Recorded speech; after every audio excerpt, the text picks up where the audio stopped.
ಬೇಡಿಕೆ ಹೆಚ್ಚಾಗ್ತದೆ. ಇದು ನಮ್ಮ ಪೈಗಂಬರ್ ಮೊಹಮ್ಮದ್ ಸಲ್ಲಲ್ಲಾಹು ಅಲೈಹಿ ವಸಲ್ಲಂ ಆವತ್ತಿನ ಕಾಲದಲ್ಲಿ ನಾವೆಲ್ಲರೂ ಕೂಡ ಊಟ ಅಂತ ಹೇಳಿದ್ರೆ ಖಜೂರ್ ಅಷ್ಟೇ ಇದ್ದದ್ದು ಮೊದಲು. ಆ ಖಜೂರು ಒಂದೆರಡು ಖಜೂರು ತಿನ್ಕೊಂಡೆ ಅವರೆಲ್ಲರೂ ಕೂಡ ಇಡೀ ದಿನ ಕಳೀತಾ ಇದ್ರು. ಯಾರು ಕೂಡ ಈಗ ನನಗೆ ಊಟದ ಮೇಲೆ ಯಾರು ಆಗ್ತಾ ಇರಲಿಲ್ಲ. ಅವತ್ತು ಎರಡು ಖಜೂರು, ಭಗವಂತ ಎರಡು ಖಜೂರು ಕೊಟ್ರೆ ಅವನ ಜೀವನ ಬದುಕನ್ನು ಕಟ್ಕೋತಾ ಇದ್ರು, ಇಡೀ ದಿನ ನಡೀತಾ ಇದ್ರು.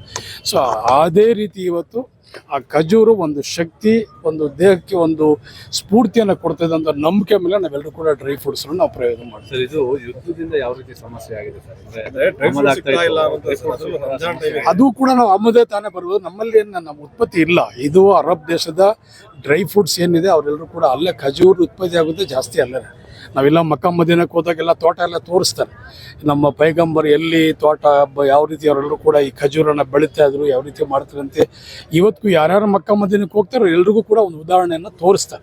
ಅವ್ರು ಕುಡಿತಾ ಇರುವಂಥ ನೀರು ಬಾವಿ ಯಾವುದಿತ್ತು, ಅವ್ರು ವಾಸ ಮಾಡಿದಂಥ ಮನೆ ಯಾವ ರೀತಿ ಇತ್ತು, ಅವ್ರ ಜೀವನದ ಶೈಲಿ ಯಾವ ರೀತಿ ಅಂಥೇಳಿ ಅವರೆಲ್ಲರೂ ಕೂಡ ತೋರಿಸ್ತಾರೆ. ಸೊ ಮಕ್ಕ ಮದೀನದಲ್ಲೇ ಹೆಚ್ಚಿಗೆ ನಮಗೆ ಖಜೂರನ್ನ ಉತ್ಪತ್ತಿ ಆಗುವಂಥದ್ದು, ಅಲ್ಲಿಂದಲೇ ಡ್ರೈ ಫ್ರೂಟ್ಸ್ ಎಲ್ಲ ಬರುವಂಥದ್ದು. ಸೊ ಅದಕ್ಕೂ ಬಿಸಿ ತಟ್ಟಿದೆ ಇವತ್ತೆಲ್ಲರೂ ಕೂಡ.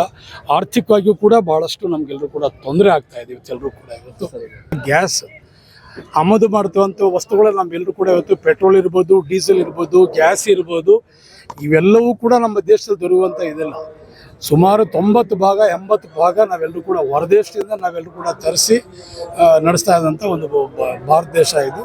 ಸೊ ಎಲ್ಲದಕ್ಕೂ ಕೂಡ ಬಿಸಿ ತಟ್ಟಿದೆ. ನಮ್ಮ ಜೀವನದಲ್ಲಿ ಭಾಳಷ್ಟು ರೀತಿಯಲ್ಲಿ ನಾವು ತೊಂದರೆ ಅನುಭವಿಸ್ತಾ ಇದ್ದೀವಿ. ಕರುನಾಡು ಟೈಮ್ಸ್ ಚಾನೆಲ್ನಲ್ಲಿ ಸುದ್ದಿ ಮತ್ತು ಜಾಹೀರಾತು ನೀಡಲು ಈ ನಂಬರ್ಗೆ ಕರೆ ಮಾಡಿ.